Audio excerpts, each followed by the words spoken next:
आज का हमारा टॉपिक है कक्षा 8वीं का 11वां चैप्टर, जिसका नाम है बल तथा दाब।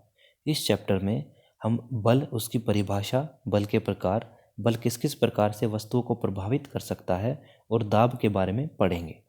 सबसे पहले इस चित्र के माध्यम से देखिए, दो लड़के एक लकड़ी के बक्से को धक्का लगा रहे हैं या लकड़ी के टुकड़े को धक्का लगा रहे हैं। वहीं दूसरी पिक्चर में आपको दिख रहा है कि एक व्यक्ति एक बैल को खींचने का प्रयास कर रहा है।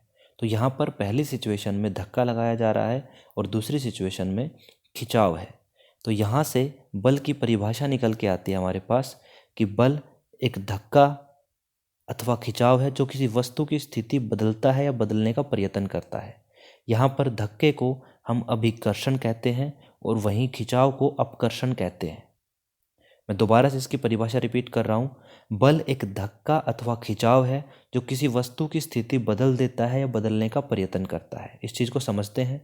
देखिए, ये जो दो लड़के इसको धक्का लगा रहे हैं, अगर ये वस्तु अपनी स्थिति से बदल गई तो स्थिति को बदल दिया इन लोगों ने। अगर ये अपनी जगह से नहीं बदली, फिर भी इन दोनों ने तो अपनी तरफ से बल लगाया है। तो यहाँ पर ये वही चीज़ लिखी हुई है कि बल एक धक्का अथवा खिंचाव है जो किसी वस्तु की स्थिति बदलता है या बदलने का प्रयास करता है, प्रयत्न करता है। ये बल की परिभाषा है हमारी। इसके बाद बल किस तरह से काम करता है, इस चीज़ को समझते हैं। देखिए, एक कार खड़ी है, उसके पीछे एक व्यक्ति खड़ा है। मान लीजिए कि ये कार खराब हो गई, तो क्या ये व्यक्ति बिना इस कार को छुए क्या इसको धक्का लगा के स्टार्ट करने में मदद कर सकता है? जवाब है नहीं। अगर इस कार को स्टार्ट करना है तो उस व्यक्ति को इसको धक्का लगाने के लिए उसको छूना पड़ेगा। अर्थात बल एक अन्योन्य क्रिया द्वारा लगता है। अन्योन्य क्रिया का क्या अर्थ होता है? अन्योन्य क्रिया का अर्थ होता है कि दो वस्तुओं के बीच होने वाली क्रिया, अगर कहीं बल लगना है तो वहाँ पर वस्तुओं के बीच क्रिया होना अति आवश्यक है, उसके बिना बल नहीं लग पाएगा। तो यहाँ पे देखिए, बल लगाने के लिए कम से कम दो वस्तुओं के बीच अन्योन्य क्रिया होना जरूरी है। अन्योन्य क्रिया को अंग्रेजी में इंटरएक्शन बोलते हैं, इंटरएक्शन। अगर दो चीज़ों के बीच इंटरएक्शन नहीं होगा तो वहाँ पर बल नहीं लगेगा। तो बल लगने के लिए अन्योन्य क्रिया अथवा इंटरएक्शन का होना बहुत ज़रूरी है। अब हम देखते हैं कि जब एक से ज़्यादा बल लगाए जाते हैं तब किस तरह से उनका परिणाम निकल सकता है हमारे लिए। देखो, दो लड़के, वही पहली वाली पिक्चर के दो लड़के हैं। दो लड़के एक बॉक्स को एक ही डायरेक्शन में धक्का लगा रहे हैं, दोनों ने इसी डायरेक्शन में धक्का लगाया। यहाँ पर मैं एक चीज़ और बताना चाहूँगा जो अभी हमारे 8वीं क्लास के सिलेबस में नहीं है। बल की जो इकाई होती है उसको न्यूटन बोला जाता है। बल की इकाई को न्यूटन बोला जाता है, जिसको हम एन से लिखते हैं। तो यहाँ पर मैं उदाहरण दूंगा आपको कि दो लड़के हैं, दोनों लड़कों ने, मान लो एक लड़के ने 10 न्यूटन का बल लगाया, दूसरे लड़के ने 5 न्यूटन का बल लगाया और दोनों ने एक ही दिशा में बल लगाया था। तो इनका जो फाइनल जो बल आएगा वो उसी दिशा में जाएगा और टोटल कितना बल हो जाएगा इनका? 10 + 5 15 न्यूटन हो जाएगा। तो जब बल एक ही दिशा में लगते हैं तो दोनों बलों को जोड़ दिया जाता है। अगर दो से ज़्यादा बल हैं तो उन सभी को जोड़ दिया जाता है, अगर वो सभी एक ही दिशा में लगते हैं तो। वहीं दूसरी सिचुएशन है, यहाँ पर दो लड़के धक्का लगा रहे हैं, लेकिन यहाँ पर सिचुएशन ये है कि एक लड़का इस तरफ धक्का लगा रहा है और दूसरा लड़का दूसरी तरफ धक्का लगा रहा है। मान लीजिए ये वाला जो लड़का है ये 5 न्यूटन का बल लगा रहा है और जो दूसरे वाला लड़का है वो 10 न्यूटन का बल लगा रहा है, क्योंकि इस डायरेक्शन में, इस दिशा में जो बल की मात्रा है वो ज़्यादा है। तो ये वस्तु इस दिशा में जाएगी और इसके ऊपर जो नेट बल लगेगा वो दोनों का घटा होगा। 10 में से 5 घटाएंगे तो 5 न्यूटन का बल इस वस्तु पर लगेगा और इस दिशा में लगेगा। इसका अर्थ ये हुआ, अगर अपोजिट डायरेक्शन में, अगर विपरीत दिशा में बल लगाए जाते हैं तब दोनों आपस में घटा दिए जाते हैं। देखिए, यहाँ पर लिखा हुआ है, एक ही दिशा में लगे बल आपस में जुड़ जाते हैं। वहीं विपरीत दिशा में लगे बलों का परिणाम या फिर नेट बल निकालने के लिए उनका अंतर करना पड़ता है, एक बल में से दूसरा बल घटाना पड़ता है, जैसा कि हमने इसमें सीखा। अब देखिए, किसी वस्तु के ऊपर जब बल लगाते हैं तो उस वस्तु के ऊपर क्या क्या प्रभाव पड़ सकते हैं, बल क्या क्या कर सकता है, उस चीज़ को समझते हैं। सबसे पहला पॉइंट है, बल किसी वस्तु को विराम अवस्था से गति में ला सकता है। मान लीजिए आप फुटबॉल खेल रहे हैं और आपको पेनल्टी कॉर्नर मिल गया। पेनल्टी कॉर्नर का अर्थ होता है कि आपको फुटबॉल एक जगह पर रखी हुई मिलेगी, आपको किक मार के उससे गोल करना है। तो फुटबॉल एक जगह पर रखी हुई है, मतलब वह विराम अवस्था में है। जब आपने उसको लात मारी तो आपने उसके ऊपर बल लगाया और वो गतिज अवस्था में आ गई। तो बल किसी रुकी हुई वस्तु को या विराम अवस्था में जो वस्तु है उसको गति में ला सकता है।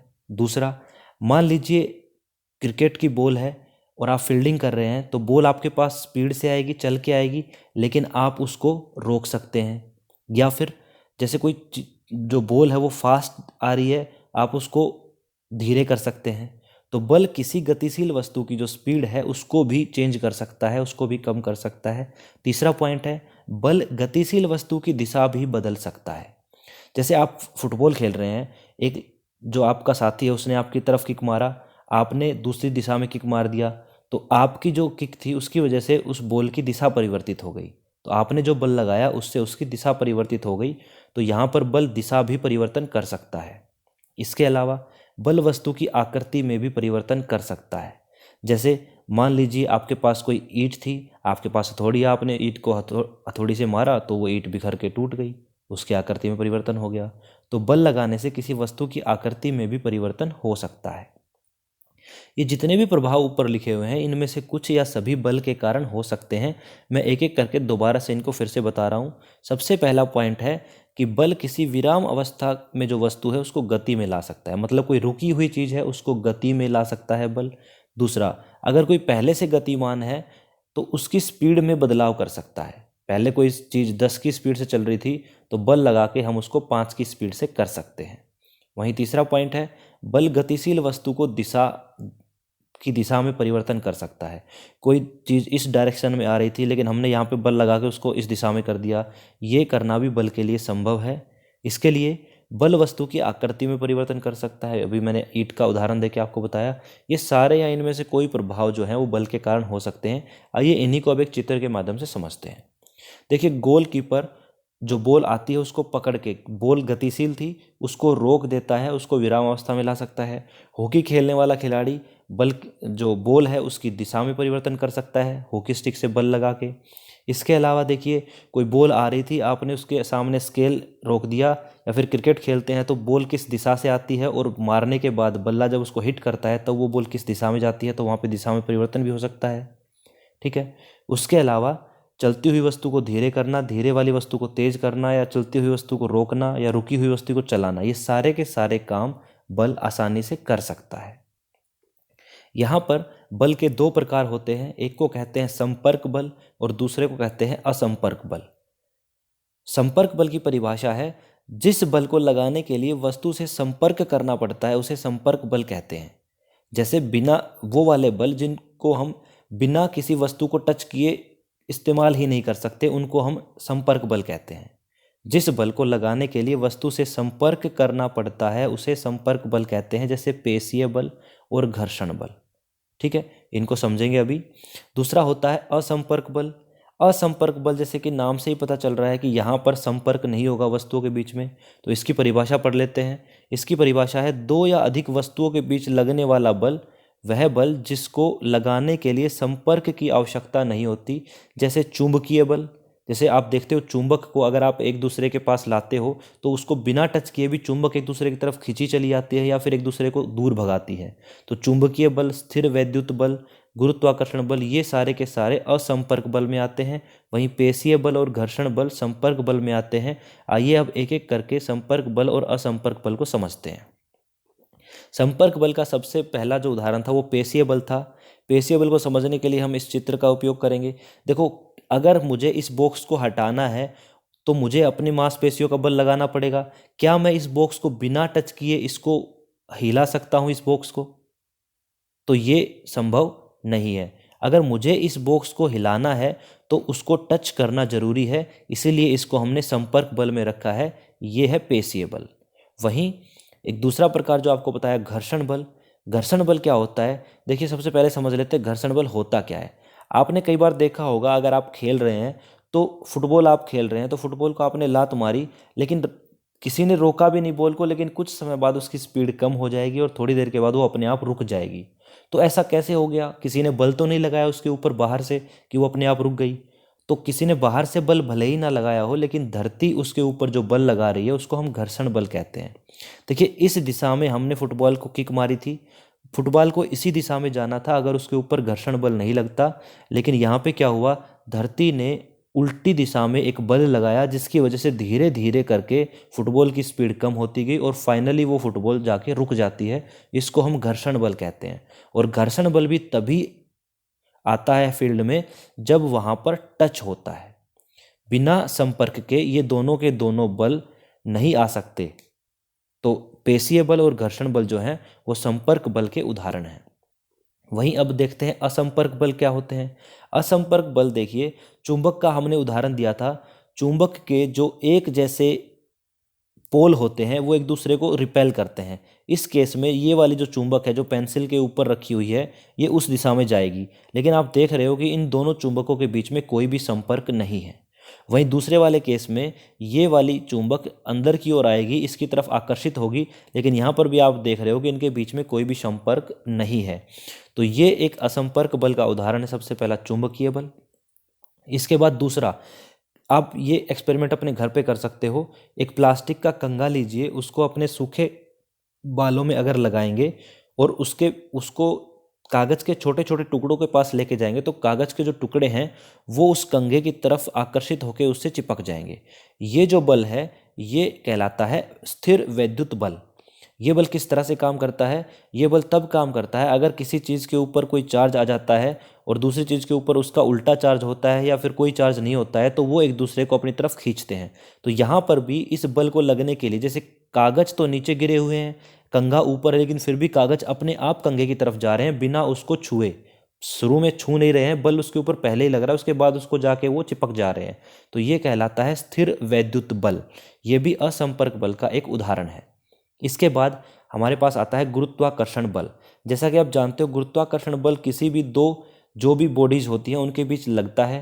जैसे यहाँ पर जो सेब है वो धरती से टच नहीं था, धरती से उसका कोई संपर्क नहीं था, लेकिन फिर भी धरती के बल के कारण, धरती का जो गुरुत्वाकर्षण बल है उसके कारण सेब अपने आप नीचे की ओर आकर्षित होता है और नीचे गिर जाता है। तो ये भी एक असंपर्क बल का उदाहरण है। मैं एक बार फिर से रिपीट कर रहा हूँ, संपर्क बल वो बल होते हैं जिनको लगाने के लिए दोनों वस्तुओं को टच होना जरूरी है, बिना टच हुए वो आपस में नहीं लग सकते हैं। वही असंपर्क बल के लिए ऐसा बिल्कुल भी नहीं है, यहाँ पर संपर्क होना जरूरी नहीं है। असंपर्क बल के हमारे पास 3 उदाहरण हैं, चुंबकीय बल, स्थिर वैद्युत बल और गुरुत्वाकर्षण बल। इसके बाद हमारे पास आता है दाब। देखिए, दाब को समझने के लिए हम एक छोटा सा ये उदाहरण लेते हैं। एक कील है मेरे पास, उस कील को जिस तरह से हम दीवार में या लकड़ी में डालते हैं, उसी तरह से अगर हम हथौड़े से उसको ऊपर से चोट करें तो वो बड़ी आसानी से नीचे चली जाती है। वहीं अगर उसी कील को मैं उल्टा करके, उसका जो नुकीला हिस्सा है उसको हथौड़ी की तरफ करके और उसका जो चपटा हिस्सा है उसको लकड़ी की तरफ करके अगर उसको मारूंगा, तो वो कील उस लकड़ी के अंदर नहीं जाती है। तो यहाँ पर जो फर्क होता है वो फर्क होता है दाब का। आइए दाब को समझते हैं कि दाब होता क्या है। देखिए, दाब की बड़ी सिंपल सी परिभाषा है, किसी भी पृष्ठ या तल पर इकाई या एकांक क्षेत्रफल पर लगने वाला जो बल है उसे दाब कहते हैं। दाब का हमारे पास एक फॉर्मूला बनता है, दाब बराबर है बल बटा क्षेत्रफल। बल बटा क्षेत्रफल का अर्थ हुआ कि दाब जो है, अगर मुझे दाब बढ़ाना है तो मैं किसी भी वस्तु का जो क्षेत्रफल है उसको अगर कम कर दूंगा तो दाब अपने आप बढ़ जाएगा। तो जो कील का हमने उदाहरण लिया था, कील का अगर नुकीला हिस्सा नीचे की तरफ है, क्योंकि नुकीले हिस्से का क्षेत्रफल बहुत ज़्यादा कम होता है तो उसके ऊपर दाब ज़्यादा लगेगा, जिसकी वजह से वो कील बड़ी आसानी से उस लकड़ी के अंदर चली जाती है। वहीं जब हम उल्टा करते हैं, उसका चपटा वाला हिस्सा अगर हम नीचे रखते हैं तो वहाँ पर कील का जो क्षेत्रफल है वो बढ़ जाता है, और क्षेत्रफल बढ़ने की वजह से उसका दाब कम हो जाता है, जिसकी वजह से वो कील उसके अंदर नहीं जा पाती। यहाँ पर देखिए, इस चित्र के माध्यम से एक कुली जो है वो कुछ सामान लेके जा रहा है। कुछ सामान को उसने अपने सर पे रखा है, कुछ सामान को उसने अपने कंधों पे टांग रखा है। तो ये जो सामान उसके कंधे पर और जो उसके सर पर है, ये उसके ऊपर एक दाब लगाता है। दाब का एक अच्छा उदाहरण मैं आपको यहाँ भी देता हूँ। जब आप स्कूल आते हो और बैग आपके कंधे पर होता है, तो अगर आपके स्कूल बैग के जो स्ट्रैप हैं जो आपके कंधे पर आते हैं, अगर वो चौड़े हैं तो उनकी वजह से क्योंकि चौड़े होंगे तो उसका क्षेत्रफल ज़्यादा होगा, तो उसके ऊपर दाब कम लगेगा, वो हम बड़ी आसानी से ले जाते हैं। वहीं अगर मैं आपके चौड़े वाले जो स्ट्रैप हैं उनको बदल के एक पतली सी रस्सी लगा दूं उनकी जगह, तो वो रस्सी आपके कंधे पर चुभेगी, कंधे पर चुभेगी का इसका अर्थ है कि एरिया कम होने की वजह से, जब एरिया कम हो जाएगा तब दाब बढ़ जाएगा, और चुभने का अर्थ वही है कि आपके शरीर के ऊपर जो बैग है उसका दाब अधिक पड़ रहा है। तो दाब को कम या ज़्यादा करने के लिए क्षेत्रफल का बहुत बड़ा योगदान है, और क्षेत्रफल जैसे जैसे बढ़ेगा दाब कम होता है, और क्षेत्रफल घटेगा तो दाब बढ़ जाता है। ये है हमारे पास दाब का फॉर्मूला और दाब के बारे में थोड़ी सी डिटेल। इसके बाद जिस तरह से अभी तो हमने पढ़ा था कि ठोस वस्तु जैसे कील थी या सामान था वो किसी वस्तु के ऊपर दाब डाल रहा था, क्या द्रव और गैस भी उसी तरह दबाव डालते हैं, उसी तरह दाब बनाते हैं जैसे कि सॉलिड बनाते हैं, ठोस बनाते हैं? तो इसके लिए हमारे पास यहाँ पे लिखा हुआ है, देखिए, गैस या द्रव किसी बर्तन के तल पर जो बल लगाते हैं वह उस बर्तन में द्रव या गैस की ऊंचाई पर निर्भर करता है। देखिए, दाब तो ठोस भी लगाते हैं, द्रव भी लगाते हैं और गैस भी लगाते हैं, लेकिन जो द्रव और गैस दाब लगाते हैं उसके बारे में बताया गया है, इस चित्र के माध्यम से हम समझते हैं। देखिए, पहले वाला जो चित्र है इसके अंदर एक पाइप है, पाइप के अंदर इस लेवल तक पानी है और नीचे एक गुब्बारा बांधा हुआ है। लेकिन जैसे ही मैंने पानी का लेवल बढ़ा दिया, हम देखते हैं कि नीचे जो गुब्बारा था वो थोड़ा और ज़्यादा फूल गया, गुब्बारे का जो साइज़ है वो बढ़ गया। इसका अर्थ ये हुआ कि जो तली पर पहले जो दाब लग रहा था उसके मुकाबले अब जो दाब है वो बढ़ गया है। तो किसी भी बर्तन के जो तल पे दाब लगता है, किसी भी बर्तन के तल पे जो दाब लगता है वो डिपेंड करता है उसकी ऊंचाई पर कि उसके अंदर कितना पानी है। जैसे इसके अंदर मान लो 5 सेंटीमीटर पानी था, इसके अंदर 10 सेंटीमीटर पानी हो गया, तो इसकी वजह से जो दाब हो गया तली पर वो दुगना हो गया। तो किसी भी बर्तन के तल पे जो दाब लगता है वो उसकी ऊंचाई पर निर्भर करता है कि कितनी ऊंचाई तक उसके अंदर द्रव या गैस भरी हुई है। वहीं हम ये समझते हैं कि क्या द्रव या गैस बर्तन की दीवारों पर भी दाब लगाते हैं? इसके लिए हमने बड़ा सिंपल सा एक्सपेरिमेंट किया। एक बोतल ली प्लास्टिक की, उसके अंदर पानी भर दिया और उसके अंदर हमने 3-4 छेद कर दिए, एक ही हाइट पर, सेम हाइट पर हमने 3-4 छेद कर दिए। तो जैसे ही हमने छेद किया तो उन सभी जो छिद्र थे या छेद थे उनमें से पानी निकलना शुरू हो गया, और हमने पाया कि जितनी स्पीड से एक में पानी निकल रहा है उतनी स्पीड से दूसरे में भी पानी निकल रहा है। तो इस एक्सपेरिमेंट से हमने ये पाया कि द्रव या गैस जो है वो बर्तन की दीवारों पर एक समान ऊंचाई पर समान दाब डालते हैं। यहाँ पे लिखा हुआ है, द्रव तथा गैस बर्तन की दीवारों पर समान गहराई पर समान बल लगाते हैं। समान बल किस तरह से पता चला? जो पानी की जो धार निकल रही है छेदों से उसकी स्पीड एकदम इक्वल है, क्योंकि हमने सेम हाइट पर सभी के सभी छेद किए थे। तो यहाँ से हमें पता चलता है कि जो गैस या द्रव है वो बर्तन की दीवारों पर एक फिक्स हाइट पर सेम दाब लगाते हैं, सेम उसके ऊपर प्रेशर लगाते हैं। ठीक है। इसके बाद टॉपिक है वायुमंडलीय दाब। देखिए, वायुमंडलीय दाब का क्या अर्थ होता है? हमारे वायुमंडल में वायु है, हवा है, बहुत सारी गैसें हैं।